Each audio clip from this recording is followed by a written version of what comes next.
Bonjour à tous.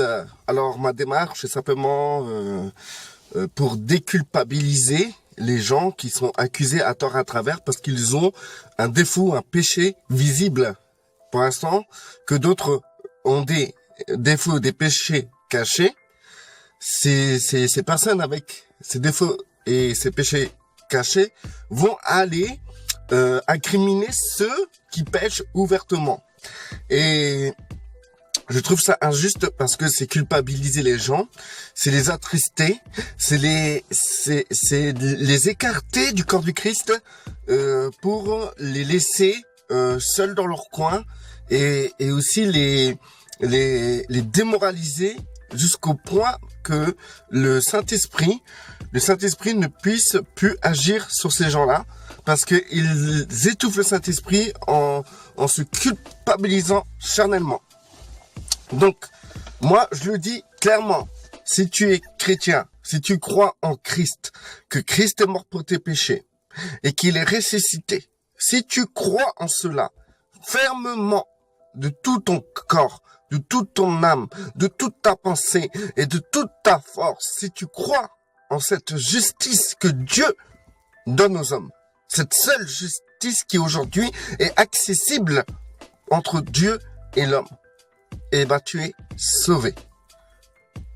Et quel que soit aujourd'hui ton défaut ou ton péché, tu es sauvé. Car nous sommes sauvés par le moyen de la foi pour que nul ne puisse dire devant Dieu que c'est grâce à moi que je suis sauvé. Que tu as fait des efforts quelconques pour être sauvé. Non, car Christ a fait tous les efforts demandés par Dieu pour que nous puissions être sauvés. C'est ni par ta force, mais c'est par son esprit que tu es sauvé. C'est ni par tes actes religieux, mais c'est par ce que Christ a accompli sur terre que tu es sauvé. Maintenant, si tu fumes la cigarette parce que tu es addict, parce que lorsque tu es venu au Seigneur, tu es venu tel que tu es, avec tes défauts, avec tes qualités, avec tout ce qui ne va pas, avec tes questions, tes raisonnements, avec un bouton sur le visage, eh ben, dis-toi que lorsque tu viens au Seigneur, tout ça ne disparaît pas comme ça. Il faut du temps pour s'améliorer, pour comprendre et libérer la vie du Christ, cette source d'eau vive qui coule dans notre sein et qui déborde jusqu'à la vie éternelle. Il faut du temps parce que toutes nos pensées, notre volonté, nos émotions, nos désirs sont portés contre l'esprit. Et quand tu viens à Christ, tu as tout ça sur toi. Tu as tout ça à te débarrasser, à être brisé. C'est comme une graine. L'enveloppe de la graine, c'est tout ce qui concerne ta chair, pas seulement tes péchés. Ça concerne tes émotions, ton intelligence, ta volonté. Ça concerne tout ce que tu es dit en identité mondaine. Tout cela doit mourir pour que la vie dans cette graine puisse sortir. Donc, tant que tu ne meurs pas à tout ça, il y aura toujours un blocage entre ce qui est du monde charnel et ce qui appartient au monde spirituel. Ce que je veux dire, c'est que il y a un processus de mort qui s'installe dès que tu acceptes Christ. On appelle ça communément dans le monde chrétien le brisement. Il faut un brisement. Alors, si tu fumais déjà avant d'être converti à Christ, d'accepter cette justice, il est normal que tu puisses avoir du mal à arrêter de fumer. Et cela peut demander du temps pour que tu arrêtes de fumer. Du temps et de la volonté, parce que si ça fait 30 ans que tu fumes, il y a 30 ans d'habitude à briser. Et ça demande du temps.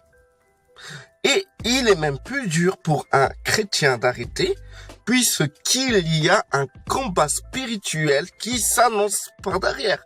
Parce que Satan sait très bien que toute votre activité charnelle, quel que soit le péché ou psychique, vous empêchera de libérer la vie du Christ et de déborder jusqu'à la vie éternelle.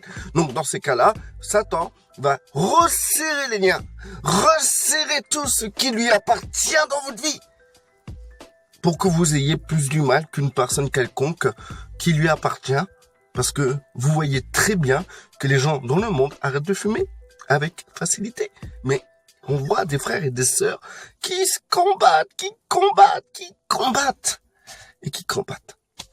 Rassurez-vous. Ou je sais pas si c'est rassurant d'un côté. Mais, voyez ça d'un bon œil. Parce que vous allez tout le temps avoir quelque chose qui ne va pas dans votre vie.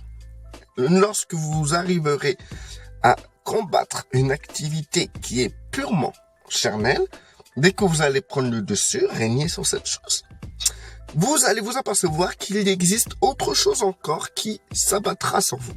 Vous allez vous rendre compte qu'en fait, vous avez réussi à arrêter d'être imbécile et au résultat, vous remarquez qu'en fait, vous êtes idiot. Donc du coup, vous êtes dans une nouvelle lutte contre votre idiotie. Et quand vous aurez fini de combattre cette idiotie, vous allez vous remarquer que vous êtes vraiment méchant. Et tout le temps, ça sera comme ça.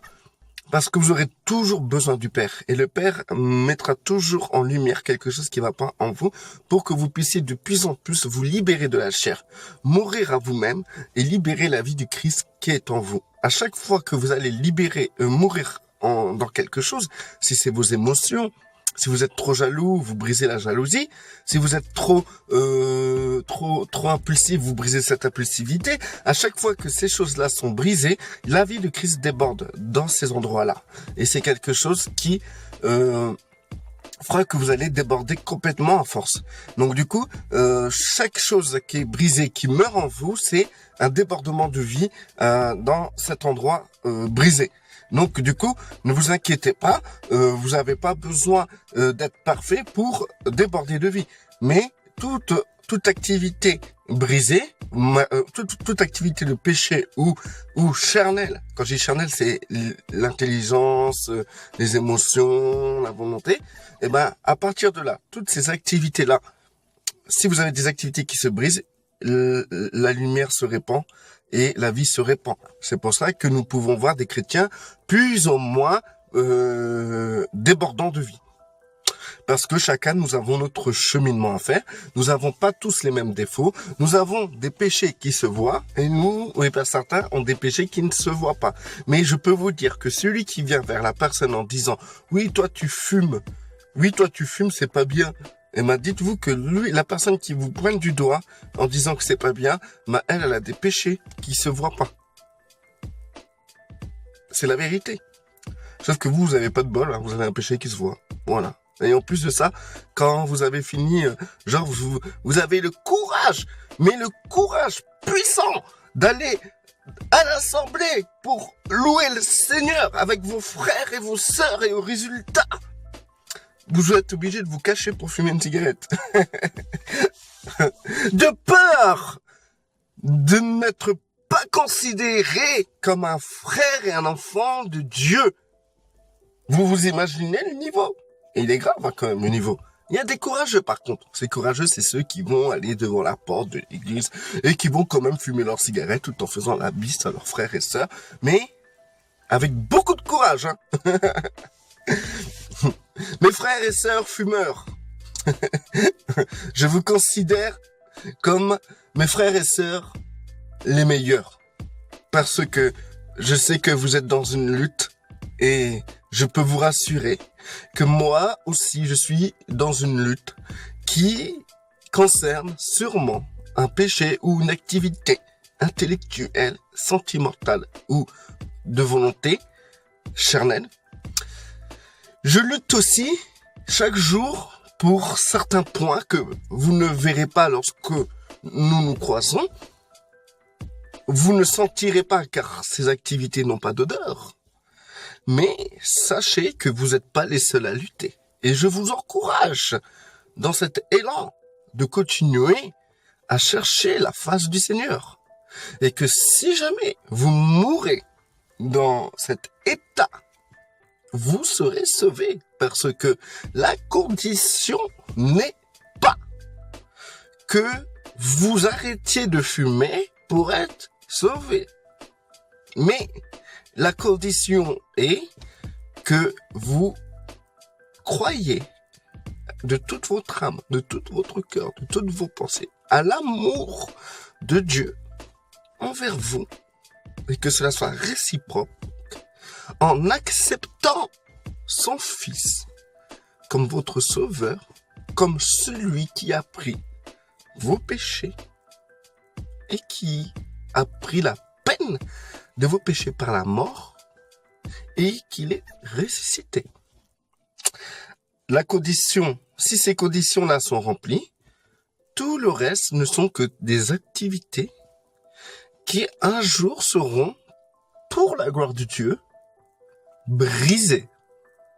Donc, n'ayez pas peur, n'ayez crainte, calmez-vous, soulagez-vous, vous faites partie du corps de Christ, même si vous sentez la nicotine, le tabac froid. Franchement, hein, pourquoi on complique les choses, hein? Vraiment. Je souhaite vraiment que le Seigneur vous aide à sortir de là. Je n'incite pas les gens à fumer, hein. Je vous dis bien. Parce que moi-même, j'étais un fumeur, j'ai arrêté illico presto. Mais je peux vous dire que cette activité-là ne doit pas être diabolisée au point même que vous n'arrivez plus à vous considérer comme un chrétien en part entière, un enfant de Dieu. Parce que là, vous rentrez bien dans le mensonge du diable qui va vous mettre en retrait par rapport à vos frères et sœurs et qui fera en sorte que le lion rugissant qui cherche, qui dévorait, puisse vous attraper sans qu'il y ait aucun frère qui puisse venir vous sauver ou vous aider. Restez avec nous. Restez parmi nous. Et dites-vous pour vous soulager, vous consoler, que les autres ont aussi du travail à faire dans leur vie, dans leur manière d'être, dans leur manière de se comporter, dans leur manière de réfléchir, dans leur manière d'agir, dans la manière de voir les choses, dans la manière de vous juger quand ils vous voient fumer, dans la manière dont ils peuvent être tous les jours, et par leur hypocrisie aussi qui est de ne pas voir que eux, ce qu'ils ont à changer est beaucoup plus grave que fumer une cigarette. Voilà. En tout cas, restez bénis. Bye bye.